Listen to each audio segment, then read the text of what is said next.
Today, I'm going to talk about what we can do when we're struggling with finding words to express ourselves, or it's too difficult to talk about a topic directly. And I'm going to share this both from my professional role. I'm a licensed professional clinical counselor, number 2071 in the state of California, but also as a person in recovery. What I just wanted to normalize first is that it can be really hard sometimes to find the words to express ourselves. And this could be even just like there's this pressure inside, and we know we want to communicate something, but whenever we try to, like maybe the words just completely vanish, and it's like we can't talk at all. Or maybe we just say, like, I don't know, when the reality is we do know, we just can't communicate it yet. Maybe there's like a fog that happens inside of us. And whenever we get close to a subject, it's like walls come up, or suddenly we're lost in the forest. So these are some of the things that have been helpful for me. This is not therapeutic advice because it's not individualized.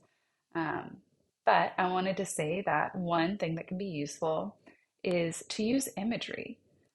So to kind of let go of words for a moment, and you can, if it feels good to you, kind of gently lower your eyelids, maybe not even closing them all the way. A lot of people like to leave their eyes open a little bit. Um, and just see if there's an image that comes up that expresses what you've been trying to say. And I'll give you some examples, right? So maybe if you're trying to think about how you can talk about uh, the way that you feel around a traumatic event, it might be something like, oh, I feel like there's like a flood happened and everything kind of got washed and tumbled and transformed, and nothing is the way that it used to be. Or it might be something like, I feel like my depression stalks me like a tiger.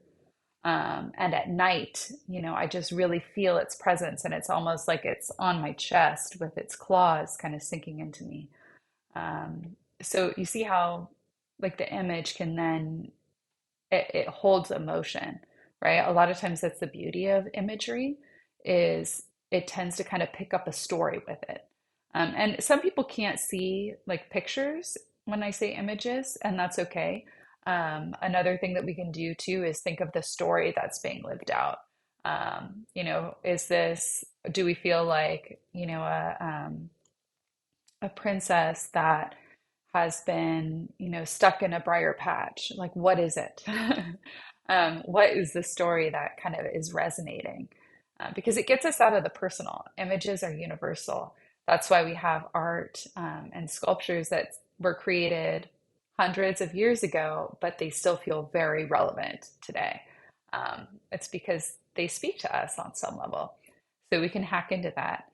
Poetry can also be a really great tool for people who want to express themselves because it plays with images. And it's all about the indirect. Sometimes we can be indirect. And I think that when it comes to recovery, in particular, there's a time to be direct and there's a time to embrace the indirect, to go with the symbol, to explore what feels safe and how we can express ourselves in different ways. Another tool that can be helpful for me personally is journaling it out, or just writing literally like lists of words about a topic, can maybe then help unlock my ability to talk about it. So, for example, I'll literally take a piece of paper and I won't even put the pressure on myself of having a sentence. It'll be like I wanted to create something about parenthood, and I was so stuck. And so instead, it was like baby, seek, nurture, and just kind of listing words. And then later, those words, I went back to them and it was like, I see the shape here, right? I see the shape developing of the idea that I want to express. So sometimes it takes time, right? It's a slow process. And I try to respect myself.